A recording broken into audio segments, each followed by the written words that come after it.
Everyone, आइए आज हम लोग पढ़ने जा रहे हैं क्लास 2 में हिंदी व्याकरण। हमारा पाठ है वर्ण और वर्णमाला। तो आज हम लोग वर्ण और वर्णमाला के बारे में पढ़ेंगे। बच्चों, आपको पता है वर्ण और वर्णमाला इंग्लिश में क्या बोलते हैं? उसे अल्फ़ाबेट्स बोलते हैं। इंग्लिश में क्या बोलते हैं? अल्फ़ाबेट्स बोलते हैं। और हिंदी में क्या बोलते हैं? वर्ण बोलते हैं। वर्ण और वर्णमाला बोलते हैं। ठीक है, तो चलिए अब हम शुरू करते हैं। आप तो पिछली कक्षा में वर्ण और वर्णमाला के बारे में पढ़ ही चुके हैं, लेकिन आइए आज हम लोग फिर से एक बार क्लास 2 में वर्ण और वर्णमाला पढ़ते हैं। तो सबसे पहले वर्ण किसे कहते हैं, वर्ण कितने प्रकार के होते हैं, उसके बारे में हम लोग पढ़ेंगे। तो बच्चों, वर्ण किसे कहते हैं? तो प्रत्येक ध्वनि कई छोटे छोटे टुकड़ों के जुड़ने से बनती है। ऐसे छोटे टुकड़े ही वर्ण या अक्षर कहलाते हैं। ठीक है, प्रत्येक ध्वनि कई छोटे छोटे टुकड़ों के जुड़ने से बनती है। ऐसे छोटे टुकड़े ही वर्ण या अक्षर कहलाते हैं। जैसे क, जैसे देखिए यहाँ, जैसे मैंने यहाँ लिखा क हलंत अ, मतलब हम लोग क को तोड़ चुके हैं। अब हम लोग इसे नहीं तोड़ सकते हैं। अब इसका टुकड़ा हम लोग नहीं कर सकते हैं, है ना।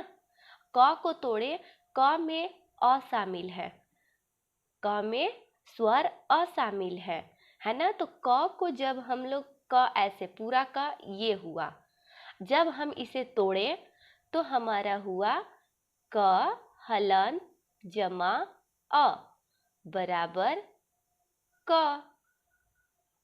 क को जब हम तोड़े, ये यहाँ तोड़े हम लोग, तो इसमें से हमारे क्या अलग हुआ? अ। अब हम इसे नहीं तोड़ सकते हैं। ठीक है, तो कह रहा है कि प्रत्येक ध्वनि कई छोटे छोटे टुकड़ों के जुड़ने से बनती है। ऐसे छोटे टुकड़े ही वर्ण या अक्षर कहलाते हैं। ठीक है, आइए वर्ण कितने प्रकार के होते हैं इसके बारे में जाने। कोई बता सकते हैं बच्चों, वर्ण कितने प्रकार के होते हैं? आप तो पढ़ ही चुके हैं पिछली कक्षा में। वर्ण दो प्रकार के होते हैं। कौन कौन होते हैं? स्वर वर्ण और व्यंजन वर्ण। कौन कौन होते हैं? स्वर वर्ण और व्यंजन वर्ण, है ना। ओके, अब बताइए कि स्वर वर्ण कितने होते हैं?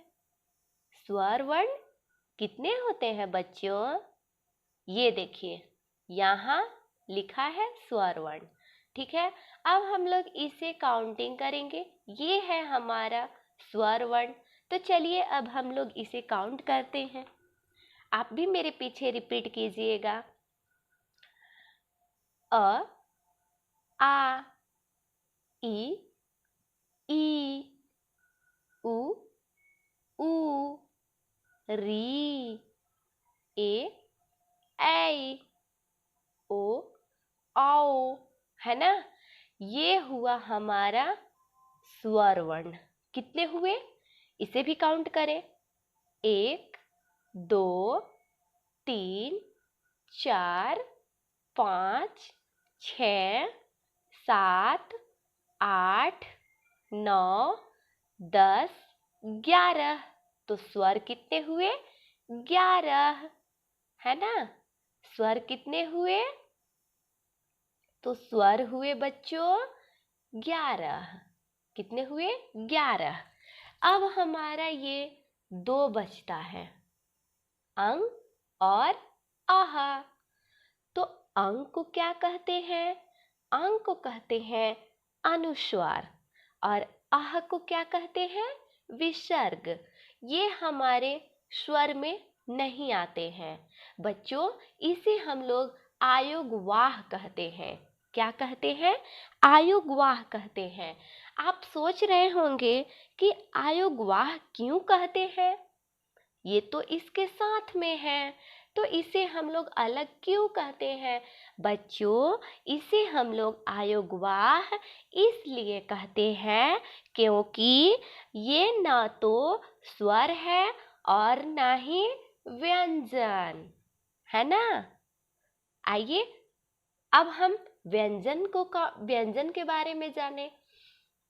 स्वर के बारे में तो आपको पता हो गया, स्वर कितने होते हैं? 11, ठीक है। व्यंजन कितने होते हैं उसे भी हम देखते हैं। बोलिए। क, ख, ग, घ, अंग, च, छ, ज, झ, इया, ट, ठ, ड, ढ, आड़, त, थ, द, ध, न, प, फ, ब, भ, म। आइए और आगे पढ़ते हैं। य, र, ल, व, तालव्य श, मूर्धन्य ष, दंत स और ह। ये हुए हमारे व्यंजन। कितने हुए बच्चों? आइए अब हम इसे भी काउंट करते हैं। कितने हुए? काउंट कर लेते हैं। 1, 2, 3, 4, 5, 6, 7, 8, 9, 10, 11, 12, 13, 14, 15, 16, 17, 18, 19, 20, 21, 22, 23, 24, 25, 26, 27, 28, 29, 30, 31, 32, 33। कितने हुए? 33। व्यंजन कितने हुए? 33। और स्वर कितने थे? 11। स्वर कितने थे बच्चों? स्वर थे 11 और व्यंजन, स्वर थे 11 और व्यंजन कितने थे? तो व्यंजन हो गए हमारे 33, है ना। 11 और 33 कितने हुए? 44, यानी 44। तो ये हुए हमारे वर्णमाला, ठीक है। मतलब कि ये हुए वर्णमाला, यानी स्वर और व्यंजन जब दोनों को हम मिलाते हैं तो क्या बनते हैं? वर्णमाला।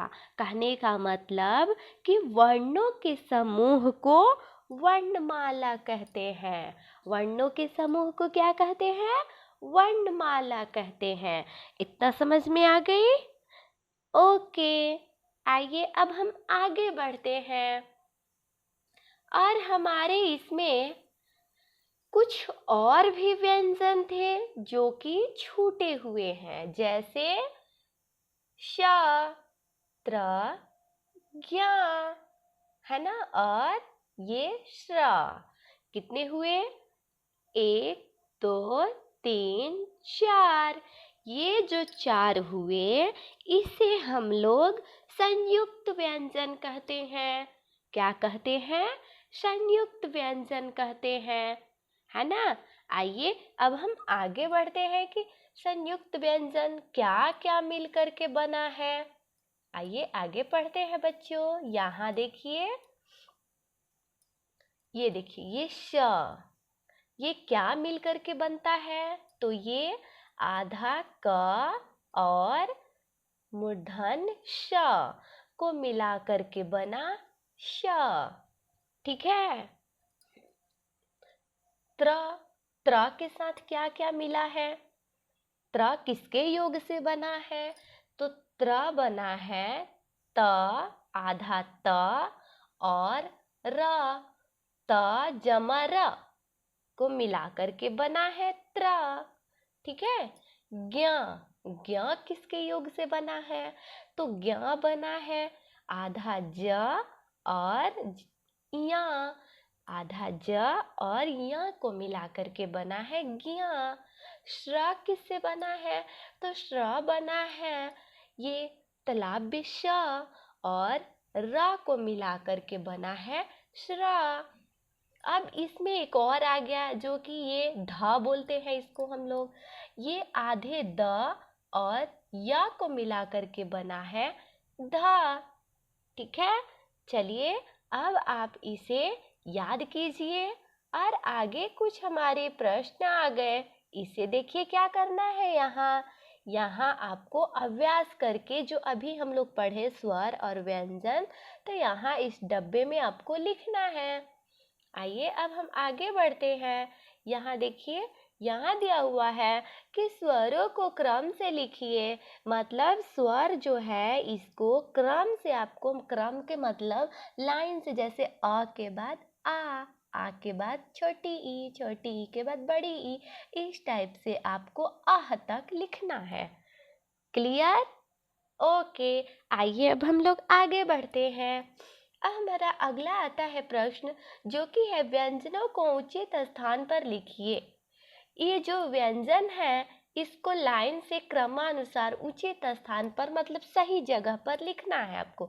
जैसे क है तो क के बाद क्या आता है? ख, ग, घ, अंग, उसके बाद च, छ, ज, झ, इय। इस टाइप से आपको इसको करना है। ओके। चलिए आगे कुछ हमारे प्रश्न हैं, उन्हें भी हम करते हैं। दिया हुआ है कि नीचे लिखे शब्दों को चित्रों के नीचे उचित स्थान पर लिखो। ये जो चित्र है इस डब्बा से आपको ढूंढ करके और इनके चित्रों के नीचे लिखने हैं। जैसे ये है, ये क्या है बच्चों? ये है नींबू। इसमें हम नींबू ढूंढेंगे, कहाँ है नींबू? तो नींबू यहाँ है, इसे हम लोग यहाँ लिखेंगे। ठीक है। ये क्या है? ये है घड़ी, तो इसे हम इसमें से देख के और इस घड़ी को यहाँ लिखेंगे। यहाँ है घड़ी, तो इसको हम लोग यहाँ लिखेंगे। ये क्या है? ये है फल। इसमें आप ढूंढिए फल कहाँ है? तो यहाँ है फल, हम यहाँ लिखेंगे। ओके। इस प्रकार से आपको सभी प्रश्नों के उत्तर यहाँ लिखने हैं। ठीक है। आइए अब हम आगे बढ़ते हैं। आगे हमारा आता है कुछ मौखिक प्रश्न है। मौखिक का मतलब ओरल, जिसको इंग्लिश में ओरल बोलते हैं। मतलब आपको इसको ओरली बताना है कि स्वर कितने होते हैं, क्रम से बोलकर बताइए। तो अभी मैं बताई ना कि स्वर कितने होते हैं, उसको आपको क्रमानुसार बताना है। ठीक है। किसी भी व्यंजन वर्ग के व्यंजन से बोलिए। किसी भी व्यंजन वर्ग के व्यंजन क्रम से बोलिए। जैसे व्यंजन वर्ण को आपको क्या करना है? उसको क्रम से बोलना है। ठीक है। अब हमारा अगला प्रश्न आता है, दो अक्षर के दो शब्द बताइए। दो अक्षर के दो शब्द बताने हैं आपको। तीन अक्षर के दो शब्द बताना है। ठीक है। तीन अक्षर का कोई भी दो शब्द आपको बताने हैं। इतना तो आपको आ जाएगा। क्लियर? ओके। आइए आगे बढ़ते हैं। हमारा अगला प्रश्न आता है कि कोई भी एक शब्द बोलिए जिसमें कि कोई भी दो मात्राएं आती हो। कोई भी आपको एक शब्द बोलना है जिसमें कि आपको दो मात्राएं आए। कोई भी दो मात्रा। जैसे मान लीजिए कि हमने बोला किसान। किसान में दो मात्रा हुआ। एक हुआ छोटी ई की मात्रा की में, और शा में हुआ आ की मात्रा। हुआ ना दो मात्रा। और दूसरा आ गया, जैसे कोई भी आप कोई भी शब्द बोल सकते हैं। ठीक है। हमने बोला आपको किसान, तो किसान में दो मात्रा हुआ। इसी प्रकार से एक और शब्द आता है जिसमें कि जो हो जाएगा आपका आपका हो जाएगा दूसरा। जैसे मान लीजिए, हाँ, जैसे मान लीजिए कि मैदान, मैदान में आय की मात्रा है और द में आ की मात्रा है, तो हुआ ना 2 अक्षर से। तो इसमें बोलना है कि कोई भी एक शब्द बोलिए जिसमें कि कोई 2 मात्राएं आती हो। क्लियर कर लेंगे? ओके, आइए आगे बढ़ते हैं। अब हमारा अगला प्रश्न आता है कि संयुक्त व्यंजन, संयुक्त व्यंजन को आपको बताना है कि बताइए आधे क और श को मिलाकर के क्या बनता है। बताइए त्र कैसे बनता है। बताइए आधे ज और या को मिलाकर के क्या बनता है। ठीक है, ये तो अभी मैं ऊपर में पढ़ाई ना बच्चों, आप तो कर ही लेंगे। आइए आगे बढ़ते हैं। हमारा अगला प्रश्न है कि बताइए श्र कैसे बनता है। बताइए आधे द और य को मिलाने से क्या बनता है। ठीक है, तो ये आपका होगा आज का होमवर्क। इसे आप कंप्लीट करके और मुझे दिखाइएगा। इसी प्रकार से सभी प्रश्न पूछ भी सकते हैं आप। ठीक है, अन्य प्रश्न भी आप मेरे से अगर पूछना चाहेंगे तो पूछ सकते हैं। ठीक है, अब हमारा अगला आता है कि शिक्षक, शिक्षिका, शिक्षक की टिप्पणी एवं मूल्यांकन, उसके बारे में करके लिखिए, दिखाइए। ठीक है, शिक्षक के बारे में, शिक्षिका के बारे में, है ना। ओके, आज के लिए बस इतना ही। मिलते हैं आपसे अगले वीडियो में। Bye bye.